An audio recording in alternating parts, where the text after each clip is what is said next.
Good morning students. जो chapter number 8 हमारा है ग्रेविटेशन, उसका जो लास्ट टॉपिक हमारा रहेगा 8.12 वेटलेसनेस। अब जो वेटलेसनेस आपका होगा ये कैसे होगा, क्यों होगा, ये आपने यहाँ पर देखना है। इसकी वेटलेसनेस आपके पास में अगर देखा जाए तो इसका सिंपल सा मीनिंग है अपने आप को वहाँ पर वेट फ्री फील करना। अब जो वेट आपका था, वेट आपको ऑलरेडी पता है कि वेट आपका इसमें क्या होता है। वेट आपका इसमें एक टाइप का फोर्स है। जो फोर्स आपका, ये फोर्स कौन सा फोर्स है, कहाँ से फोर्स आया है? Force with which earth attract an object. क्या करती है? जिस फोर्स के साथ अर्थ किसी भी ऑब्जेक्ट को अट्रैक्ट करती है उसे नाम दिया जाता है वहां पर वेट का। अब वेट जो आपका इसमें है, तो हर एक ऑब्जेक्ट का अपना एक वेट होता है, यहाँ तक कि जो ह्यूमन बींग्स होते हैं उनका भी अपना एक वेट है। अगर आप अर्थ के सरफेस पर खड़े हो, अगर यहाँ पे क्या ले लीजिए, अर्थ का सरफेस ले लीजिए, अर्थ के सरफेस पर कोई भी पर्सन अगर यहाँ पर खड़ा है तो यहाँ पर जो इसका वेट होगा, वेट को बैलेंस करता हुआ एक नॉर्मल रिएक्शन आपके पास में लगेगा। नॉर्मल रिएक्शन वहां पर क्या करेगा, वेट को आपका बैलेंस करेगा, या फिर यूं कहा जाए वेट के अगेंस्ट आपका इसमें अर्थ का सरफेस नॉर्मल रिएक्शन आपकी बॉडी पर लगाएगा। और ये जो नॉर्मल रिएक्शन आपका एन है, ये आपके पास में वेट एम जी के इक्वल आएगा। जब तक कि इक्वल है आपका रहेगा तब तक कोई भी पर्सन आपका रेस्ट पर रहेगा, अदरवाइज वो रेस्ट पर नहीं रह सकता है। अब देखिए यहाँ पर जो आपने कहा वेट आपके पास में जो था पर्सन का, इसके कारण नॉर्मल रिएक्शन लगा, उसके कारण ये आपके पास में रेस्ट पर रहा। अगर आप वहां पर वेट की मेजरमेंट की बात करते तो आप यूज कीजिएगा वहां पर एक किसको, आप यूज कीजिएगा वहां पर स्प्रिंग को।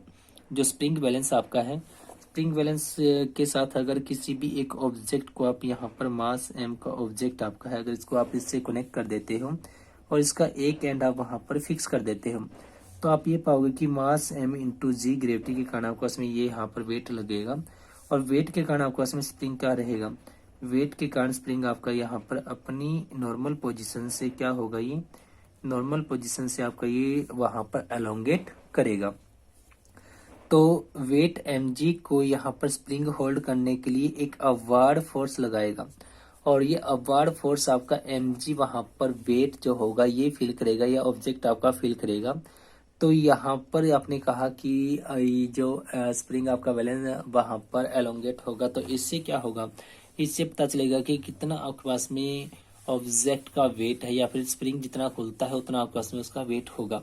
अब यहाँ पर अगर क्या किया जाए, जो आपने एंड इसका फिक्स किया है, अगर इस एंड को फ्री एंड कर दिया जाए, फ्री एंड अगर आप करोगे तो आप ये पाओगे कि जो आपका स्प्रिंग है, जो क्या है, स्प्रिंग है, और साथ में जो इसके साथ आपने वेट लगाया है, स्प्रिंग और वेट दोनों क्या करेंगे, दोनों वहां पर फ्रीली मूव आपके करेंगे। और ये जो मूव करेंगे आपके पास में, ये मोशन किसके कारण होगा, ये मोशन आपके पास में होगा ड्यू टू ग्रेविटी, और या यूं कहा जाए अर्थ के सरफेस की तरफ आपके जाएंगे। तो इस कंडीशन में जो ऑब्जेक्ट आपका था, ये ऑब्जेक्ट पर किसी टाइप का कोई भी फोर्स आपका स्प्रिंग नहीं लगाएगा, तो ये अपने आप को वेटलेसनेस वहां पर फील करेगा। अब यही कंडीशन अगर देखी जाए तो आपके पास में जो वेट आपका है, वेट के कारण आपके पास में क्या है, वेट आपका m इंटू जी आपका जो लगेगा नीचे की तरफ, तो आपके पास में ये क्या देगा, ये किसी भी ऑब्जेक्ट को एक वर्टिकल डायरेक्शन आपके पास में ये देता है, क्या देता है, वर्टिकल डायरेक्शन ये देता है उसके मोशन की। और जो वर्टिकल डायरेक्शन आपके मोशन की मिली है, तो अगर ये वेटलेसनेस आपका है तो ये आपके सरफेस की तरफ ही जाएगा। सिमिलरली अगर देखा जाए तो आपस में क्या होगा, अगर आपका ये यहाँ पर जो ऑब्जेक्ट आपने बताया, इस ऑब्जेक्ट के बजाय अगर यहाँ पर कोई एक पर्सन होता तो वो पर्सन भी अपने आप को क्या करता, तो उसके पर भी ये स्प्रिंग किसी टाइप का कोई फोर्स नहीं लगाता, तो अपने आप को ये भी वेटलेस वहां पर फील करता। तो उसके कारण आपके पास में यहाँ पर देखा जाए तो ये कंडीशन आपकी होगी वेटलेसनेस की। तो वेटलेसनेस में कंडीशन आपके पास में एक ही बनती है, और वो कंडीशन क्या बनती है, यहाँ पर सिर्फ और सिर्फ ग्रेविटी का एक्ट आपका हो, किसी टाइप का कोई भी फोर्स आपका एक्ट ना करता हो, किसी टाइप का कोई भी रेजिस्टिव फोर्स ना हो, मोशन अपोजिंग फोर्स आपका ना हो। ठीक, तो यहाँ पर जो नेक्स्ट आपने देखना है, अगर बात करते हैं किसकी, अगर बात करते हैं यहाँ पर सैटेलाइट को लेकर, किसकी बात की जाए, सैटेलाइट को लेकर। जो अर्थ सैटेलाइट आपके पास में होगा तो अर्थ के अराउंड ये रिवॉल्व करता, तो उसके हर एक पार्ट पर वहां पर लगेगा क्या, अट्रैक्टिव फोर्स लगेगा अर्थ के सेंटर की तरफ, जो आपके पास में ग्रेविटी आपके पास में आप उसको नाम दे सकते हैं, आप ग्रेविटेशनल पुल आप उसको नाम दे सकते हो।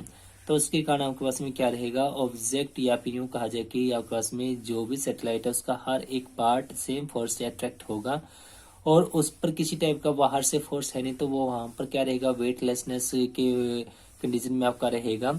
और जो उसमें आपके पर्सन्स होते हैं या फिर मैंड सैटेलाइट की आप बात करते हैं, तो जो पर्सन आपके पास में होंगे तो इन पर्सन्स पर भी किसी टाइप का कोई भी फोर्स एक्ट नहीं करेगा, क्योंकि आपने बताया कि ग्रेविटी आपका वर्टिकल मोशन देता है किसी भी ऑब्जेक्ट को, या वर्टिकल डायरेक्शन देता है किसी भी ऑब्जेक्ट के मोशन को।